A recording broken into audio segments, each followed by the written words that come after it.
Hello. This is our season finale of the episodes of the inside world of an author. This is my channel, My Green Balance. Remember to like and subscribe.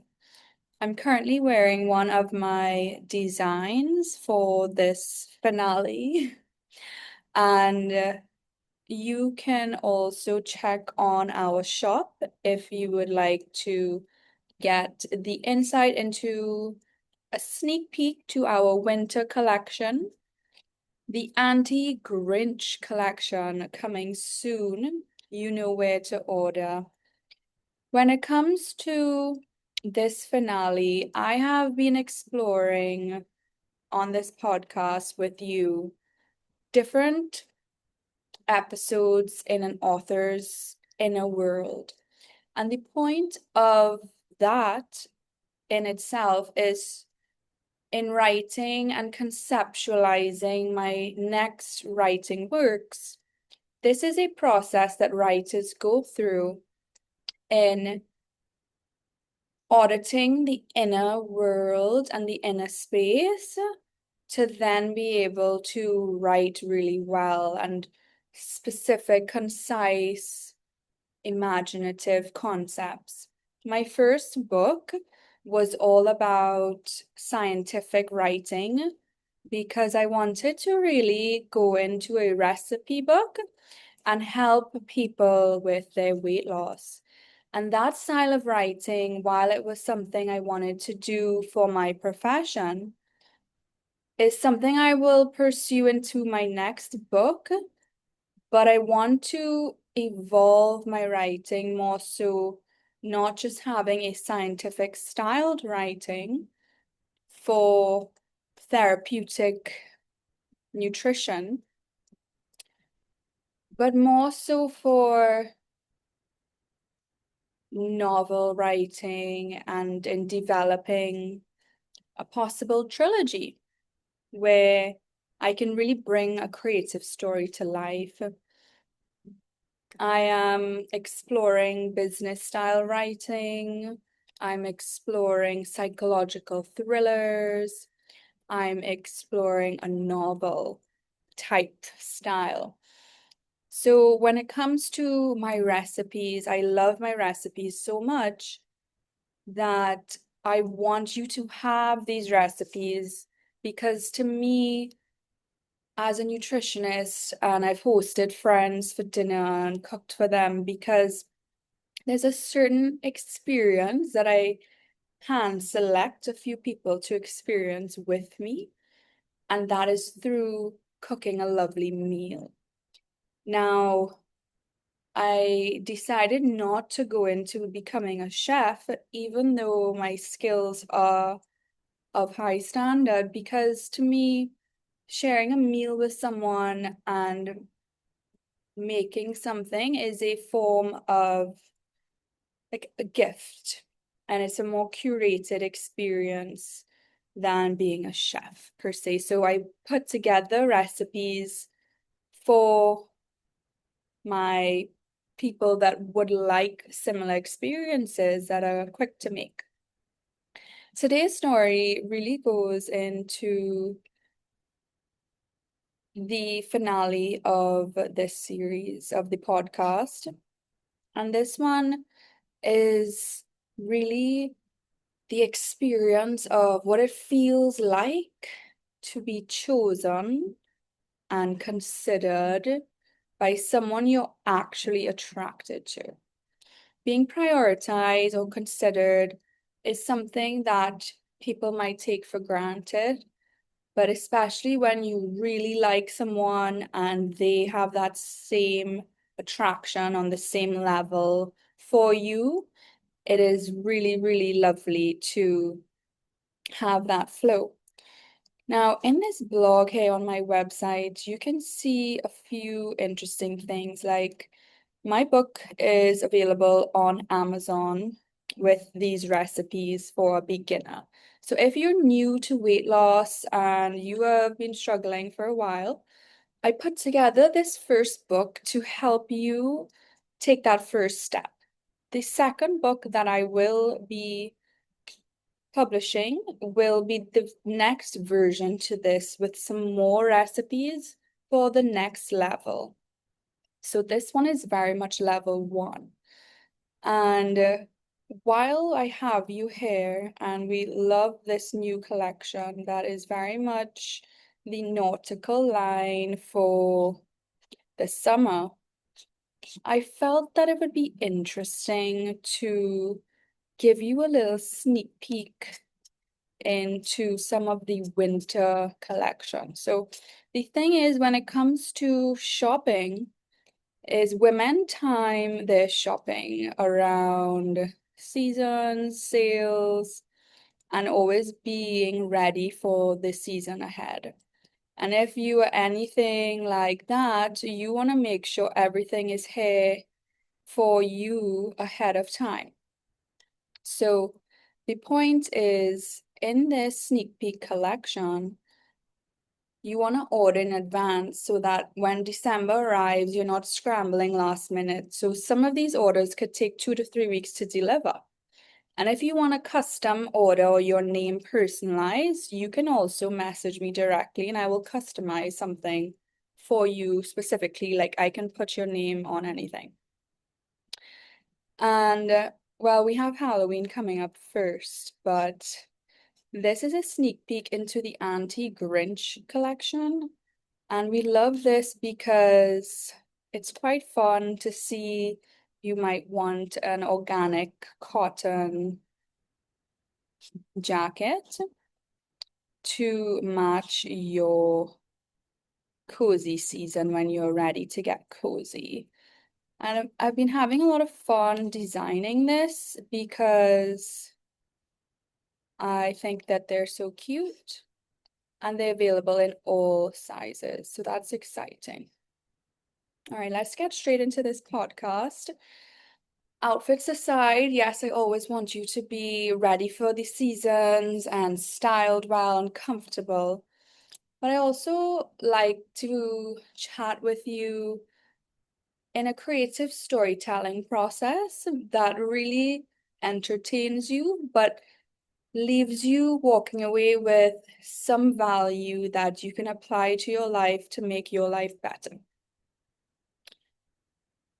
There's a lot to consider when you're in the stages of relationships, dating, and considerations of what do you consider before committing, the intentions that you would like to bring into a relationship space.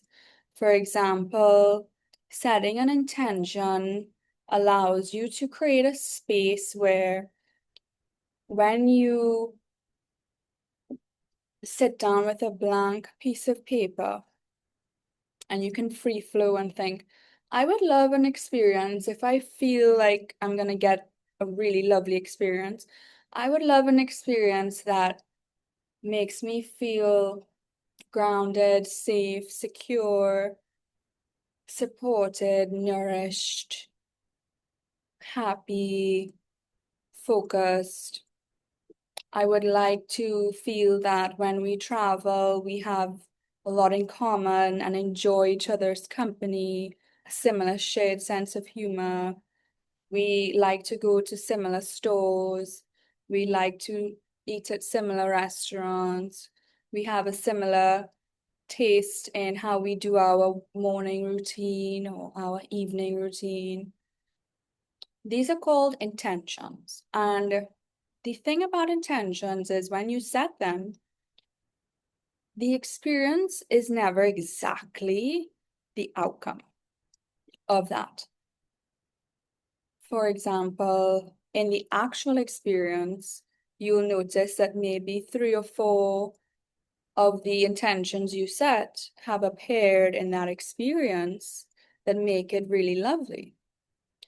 And so setting an intention is opening a mindset of, I would love if this happened, but if the universe and how it comes together happens how it happens, you can appreciate the experience, knowing that it might be a little better than of an experience than if you did not set an intention. And that's the power of intention. I did this the other day when I was going to Miami and I set some intentions for my travel. And I wrote it down and I got back from that travel and I saw this list and I realized that trip exceeded my intentions and expectations. So I think that's always the fun part of it when you reflect. And you only get to see after you return and then you see what's written down and you think, wow, that experience was even more than I would have imagined for myself. And similarly for relationships, I feel like it's a valuable component.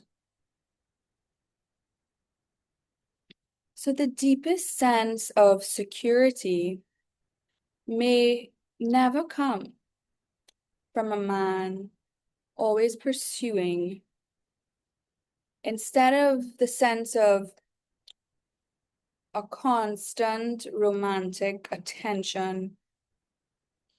Instead, it comes from experiencing over time that his commitment is active, consistent, self-directed, and he continues to choose the relationship between him and I time and time again.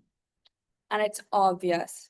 He shows Annick is my number one. I support Annick as my woman. I will tell the world that this is my woman.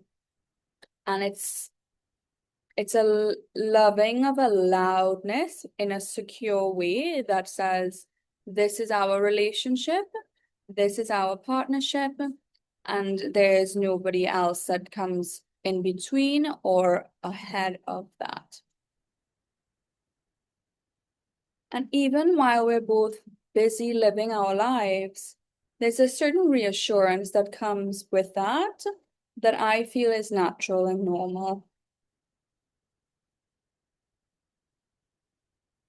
And that distinction matters to me because I have never wanted to be in a relationship where my entire identity revolves around a man and being at his beck and call. I have really always wanted to have my own hobbies so that he can always pursue his work priorities, but that while he's working, I will have my own priorities or hobbies to focus on so that we both perform at our best. I'll always have my writing as an author, my books to read, my music to entertain myself, my fashion to keep creative, my health, my brand, my family, and my own ambitions. I want to be able to disappear into my creative work for hours. If we are setting a schedule together and I've completed my work, if he wants to go golfing for hours, or if he wants to be somewhat doing something, I'll always have my little world that I love. I think that's something special that I've always wanted in a partnership. And while I do love doing a lot of stuff together in a relationship, I find the idea of being codependent a bit sickening. And that's why in relationship styles, I like the concept of interdependence, where we might be doing things a lot together, but still content in our own individual bodies, individual lives, but together.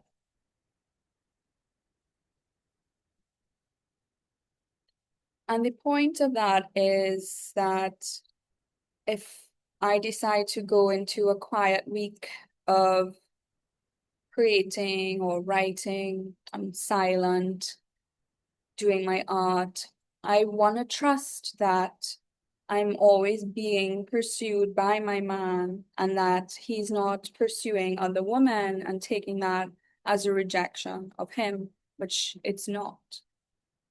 And that will never be a rejection of him for me to be doing silent creative works, as I feel like that's a natural part of femininity and polarity in a relationship.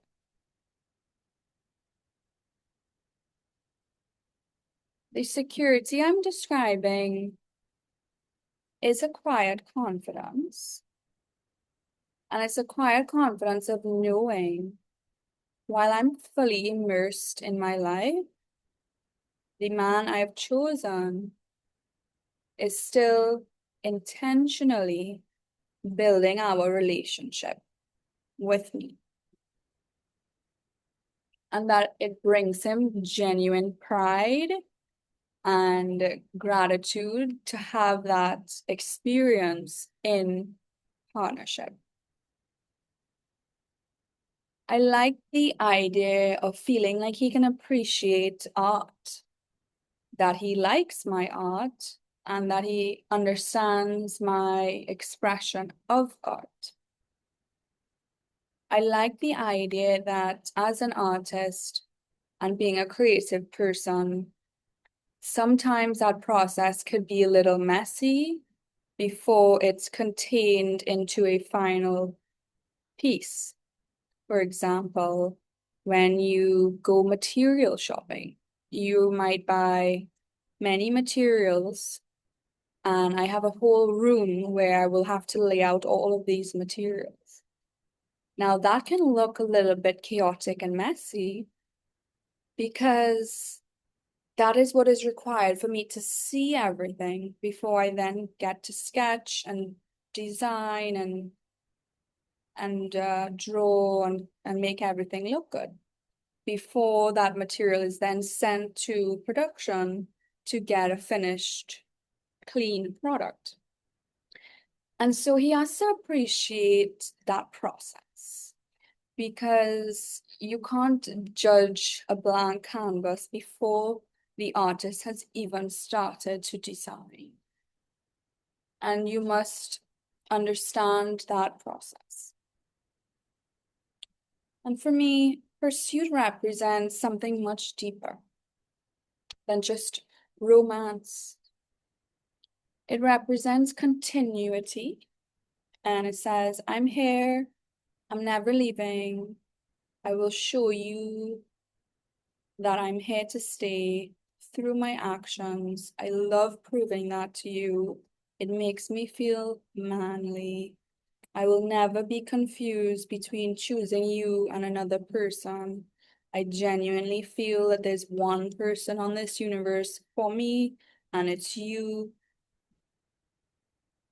You, Annick, are the literal only woman that I'm attracted to and that I could ever see myself with. I still choose you every single day, every season, and every year, without a single doubt. I'm still thinking about ways to communicate with you in the best possible way, especially when it comes to building our future together, because your input matters to me. I'm not waiting for you to carry this relationship because that would not make me feel like a man. I am actively participating in creating the conditions by which we can thrive having you at my side. When that becomes consistent, I am no longer having to spend my energy monitoring the relationship. I can relax into my own, and I trust that the relationship has its own momentum. And that becomes particularly interesting because I live on a remote island. A large part of me feels to spend some time meditating on a new world where I will visualize for the next few years writing several books. And I've always wanted to do that. It's that I felt like my time in this world would have been situated at a completely different location. And since it's not, and I'm going to be doing this here, it takes that visualization work and meditation to optimize the surroundings around me to make sure everything works and is finally in a process where things are working, because I had to fix the energy around me and get rid of a lot of stuff to ensure a successful outcome. And so through visualization, when I tune deep down within myself, it gives me clarity to think of tasks and checklists and deadlines until there is my husband in my life, where I will have my own home and my own bunch of things, because a writer needs to have another person in their space for support, right? No, they say no man is an island, right? So I can see in that process giving myself some extreme goals and feeling a bit at ease that there's nothing really blocking me or slowing me down anytime soon. And I feel capable in my process and in my skills to challenge myself to get some more books finished. So now I view relationships from the perspective of someone who is geologically grounded. I know where I am. I know the environment I live in. I understand both of the limitations and the advantages of an island life. I can imagine what it would mean for a man to enter my world because I know my own world intimately. What I cannot see, and at least not yet, is his world. I cannot know what his life looks like when I am not there. I cannot know what he has already built, what he's unwilling to change, what he is willing to change, or whether his vision of partnership genuinely includes creating a new routine and a new world that has room for me. The longer it takes, I somewhat do feel like I create my new routines, my new flows. And once I'm in a flow, I am pretty fixed in that. I don't like to switch it up, especially when I'm getting results. So it's not necessarily fun for me when I'm in a zone and a process that I've just decided to go all into with my writing, for somebody to enter and totally throw it off. I usually dismiss that sort of behavior or advance because it's taken me so much time already to shift into this new focus that it just gets annoying if then I have to change it up or something. So now for the next 2 to 3 years, I can create a new flow, a new schedule, and a brand new process through building upon the foundation of these productions and creations. Then excellence seems a lot more plausible when now I have refined my focus. I do find it unattractive to waste time. This is where my question becomes much more profound. What I'm really asking is this: if I'm already deeply rooted in one place, what does it actually look like when a man genuinely pursues me across that distance? Is it that I get rooted for a few years, complete a bunch of projects, and then look up again and see, okay, what is the world doing? The question is no longer simply, will he visit? Will he show up for the next holiday? Is he gonna meet my family? Will he text? It's not even, does he find me attractive?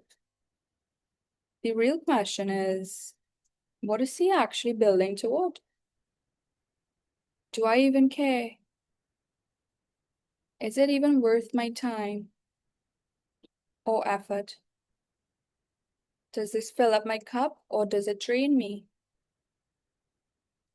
Does this bring me calm, health, reassurance, or is it torturing? Because I'm not interested in the latter for entertainment purposes.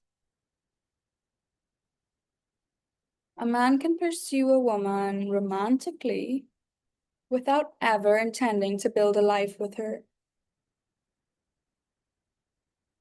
He can enjoy the excitement of a fantasy in the distance, the fantasy of travel, the chemistry of visits, and the novelty of someone who lives somewhere beautiful, but still will never show up.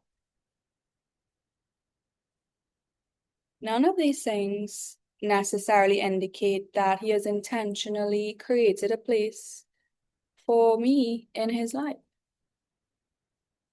and in his future,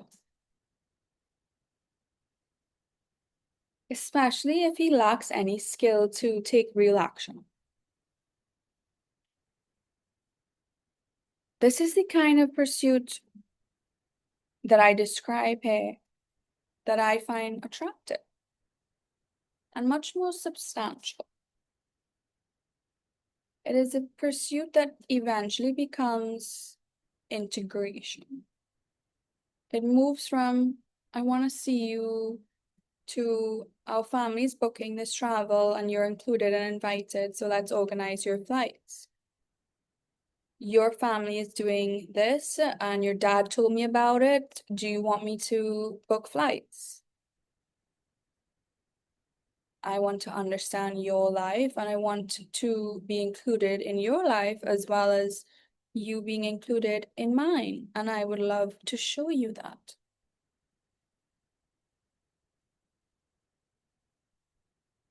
I would like to spend time together. I would like to travel together. And I would like to sync up our calendars every year to ensure quality time together. Instead of, I miss you,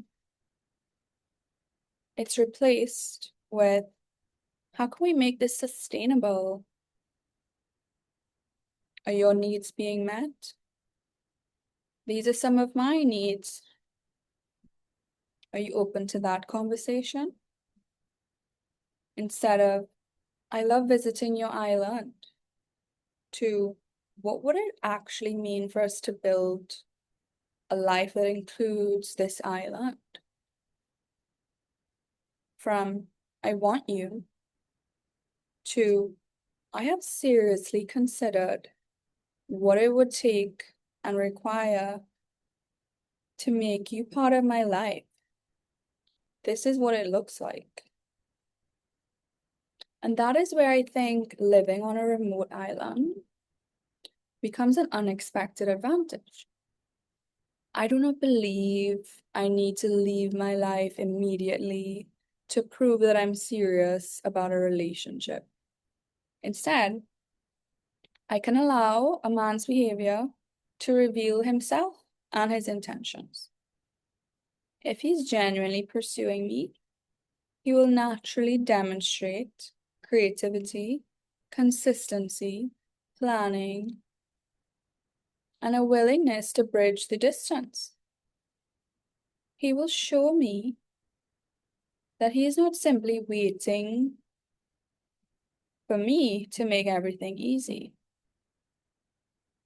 He will show me that he is not embarrassing me by continuously positioning me to do everything alone. He will not embarrass me by publicly telling me that I'm an option in his life while he pursues to date whoever he wants in his life. Instead, he will make it clear that he chooses me fully, that there are not any other options worth his time, focus, presence, space, or energy. At the same time, I would be careful not to turn this into a test where a man must completely recognize and show me what he has to offer, where I test him to make sure. Instead, he will naturally reorganize his life, and I will allow it before we have built a relationship for him to prove himself with giving benefit of the doubt, because I learned that that's just the woman that I want to be, who gives benefit of the doubt. Not because it's you, but because there's a version of me that wants certain skills of how I want to show up in my relationship. Whether you treat that as some sort of judgmental perspective or not is on you, but there's just a version of me when I'm a wife and a becoming wife that I like in terms of traits and behaviors and know-hows that I want to be as a wife. And therefore, I'm always practicing who I'm going to be because that's what makes sense to me. Whether you call that a pushover or too blonde or naive, that's your business. But when it comes to who I feel about myself and the way about that, I like knowing that I can give benefit of the doubt, that I could have my own thing going on, and that I can have flirty conversations, that I can be a patient woman because I want to be patient with my children and I want that skill. I want to be a mom who is a hot mom.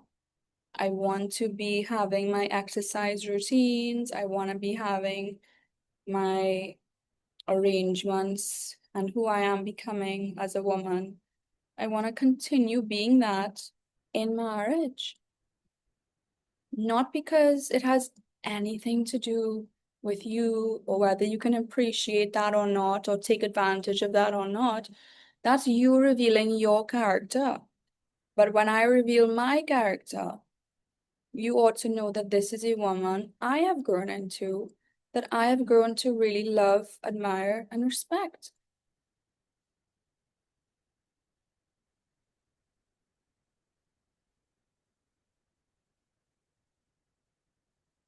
The healthiest version of a partnership is not, I sit here while he constructs this world around me. It's more, I have built a life that I value. He has built a life that he values.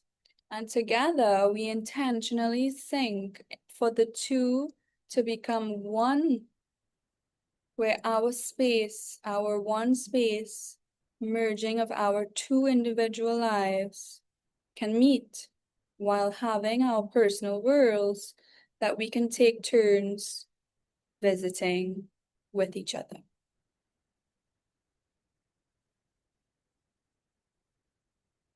That new, duly created space is that monogamous, private relationship itself. It is sacred. It is not shared with anybody else. If there's an inside joke, it's an inside joke. It's not an inside joke between you and your friends now. No, it's an inside joke between you and me. And that's where it stays. Perhaps this is what I mean when I say I could sit happily, smiling inside the life we create together. I'm not asking a man to hand me a finished life. I'm saying that if a man possesses the next 5 to 10 year perspective and can smartly allocate the resources, apply the genuine desire to build something purposeful that intentionally accommodates him and I to become an us, I would feel deeply secure in allowing myself to receive it.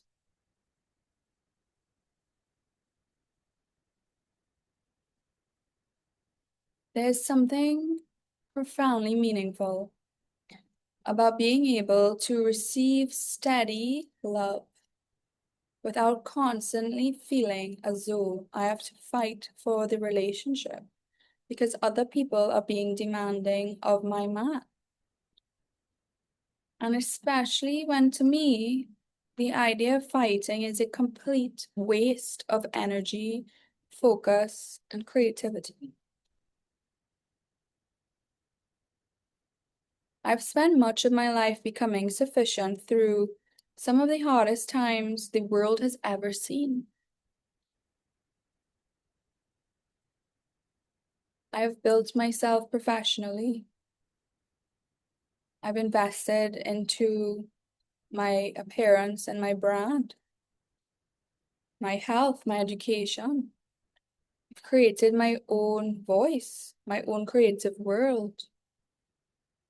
I have learned how to generate opportunities and build a meaningful life from within myself. Wasting time or being blindsided by manipulations or manipulative behavior is not anything I will be signing up for in this lifetime.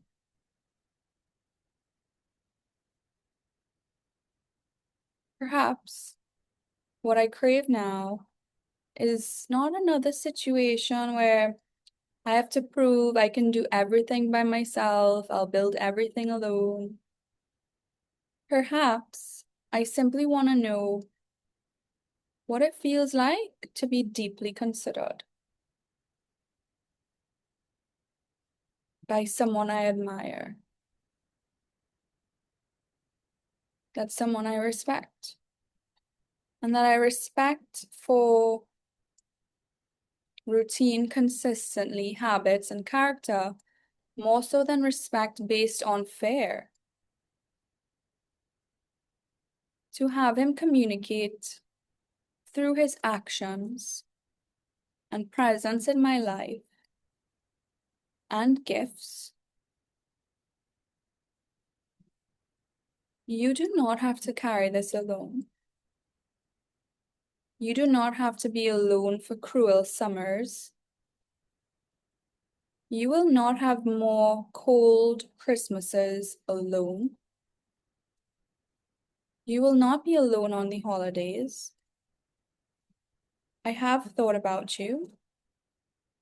I will be there. I have planned for you. I have made room for you. I will never leave. I'm going to show you this every single day, and I want you to allow me to prove it to you for the rest of my life. And every day, this is real, this is true, that you belong with me and I belong with you.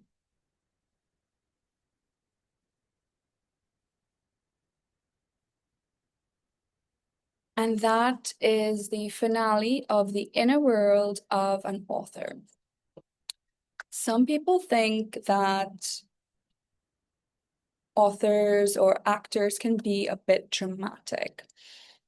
I wouldn't consider myself a dramatic person. I've only been an extra in one Netflix series called Outer Banks, and I did love that.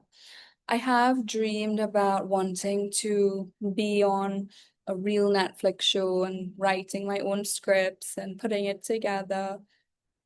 And I still find that interesting because the more years that I am on my own, the more time I have to think, well, why not? Why should I not be doing that? Like, what else am I gonna do? So, as I am on YouTube now, and I love the fact that I can make my own series here, even though I am the only person that shows up to act, I get my guests for my podcast, which is fine. I do like the idea that the more that I write, the more I can bring my writing to life. And I'm excited now because with the music that I've been working on, I came up against a block where I couldn't figure out how to buy exclusive beats to record my music exclusively. And when I exercise, I want to hear my own work and like I want to have visuals on that to listen to while I work out because I wrote some really motivating material. Yes, I do use ChatGPT to edit my work, outline some of my work, but I will state upfront for those of you who care to criticize my work that a lot of my writing is actually genuinely written by me in my own words and that it is authentic. So while I do use ChatGPT as an assistant or in helping me to edit and digest a lot of my thought process and my ideas, when it comes to my actual writing, all of my work is done with a human, right? Because people wonder, well, and want to discredit my work for using ChatGPT and whatnot and criticize. But the point is that I'm okay for criticism. I'm not going to take it personally. People like certain art and people don't like other art. That's the nature of being an artist or a writer or creative. So you're entitled to your opinion, certainly. It's not going to change the fact that I'm going to continue creating. So until then, I'm putting my music on the back burner because I love it. I love how far it's come. And until I can figure out the exclusivity of it, I'm just gonna let it sit for a while. And then it's basically put me in a space where I can focus on my writing because I don't have to depend on anybody else for that. I can depend on myself.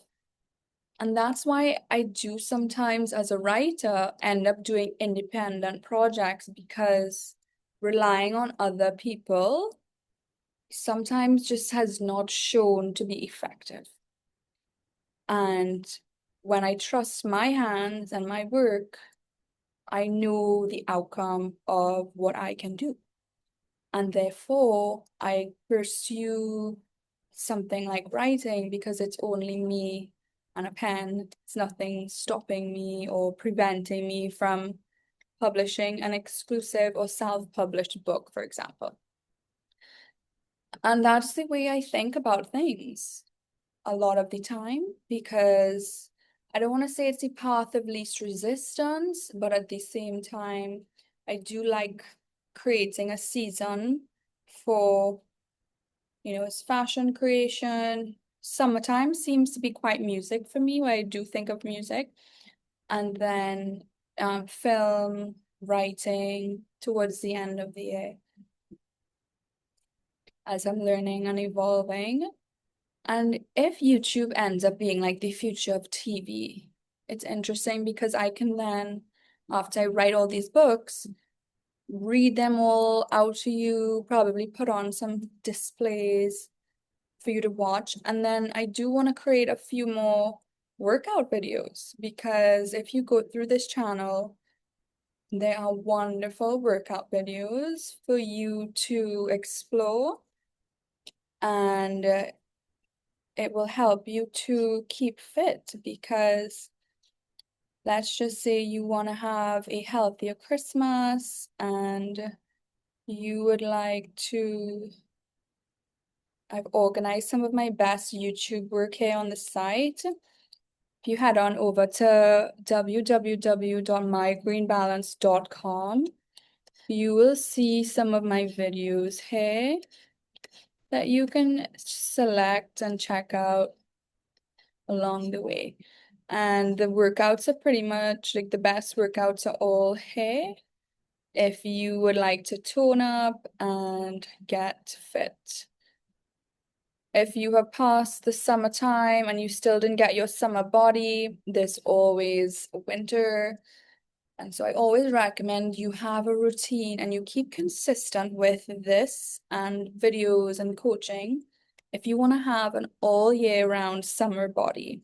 If you care about being lean for life and longevity, you're going to love this space. So remember to subscribe because everything we do here is somehow going to make a positive impact in your life.